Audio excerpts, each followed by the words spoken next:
Alright, so I'm going to show you how to find the area of an ellipse. This is the equation for an ellipse, x squared over a squared plus y squared over b squared equals to 1. So this is an ellipse, it's the oval shape. This point over here is going to be a comma 0, and this is 0 comma b, assuming that the point is the origin at 0, 0, which it is. So the first thing we need to do is get this in terms of y, so it's something more familiar and something that we can manipulate and integrate eventually. Now I went ahead and I wrote out all the steps for that because it's just basic algebra and save a little bit of time watching this video. So we took our original equation of x squared over a squared plus y squared over b squared equals 1.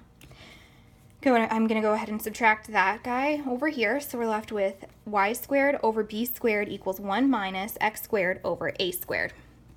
Now before I do anything else with this, I went ahead and just changed my 1 into a squared over a squared so I could make it one nice little fraction, make it a little bit neater, and it'll help us later on.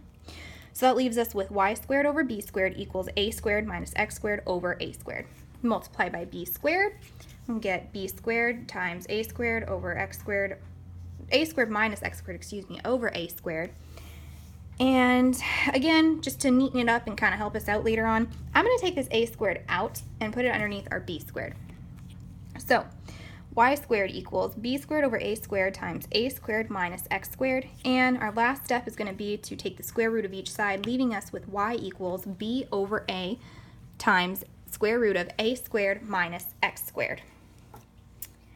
Now, this is where our trig identity and everything like that, we're going to come into play because we have this right here. So keep this formula or this format in the back of your mind. Now, we know that an ellipse is completely symmetric. So this equals this equals this equals this, right? And so when you take a square root, it should technically be plus or minus b over a, but we're going to just deal with one tiny little chunk, this here in quadrant 1.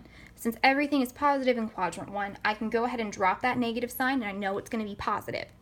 So in the end, once we get our answer, we'll just multiply by 4, and then there's our area of an ellipse.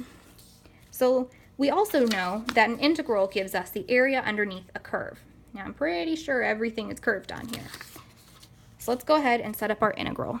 So our area is going to equal 4, and we can take out the b over a because that's a constant. And per integration rules, constants can come to the front and we can just multiply through later, make it a lot easier on us.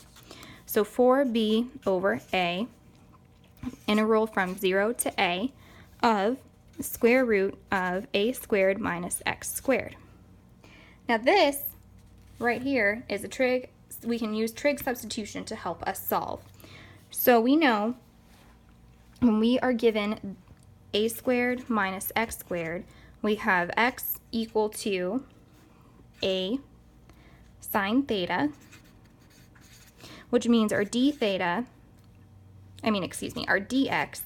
equals a cos theta d theta.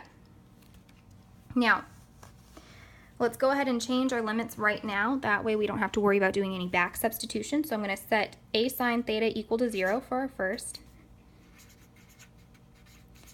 So divide by our a, that would give us 0 equals sine theta. And the sine inverse of 0 equals 0. Cool.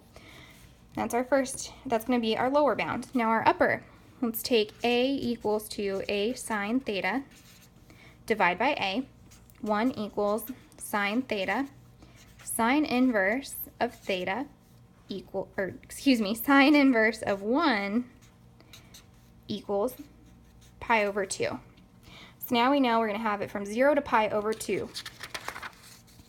Now, that makes sense because we're in the first quadrant, and so 0 to pi over 2, everything's positive. Like I said, we're working in the first quadrant, so that checks out. So now let's go ahead and take these new values that we have over here, and we're going to substitute them back into our square root of a squared minus x squared.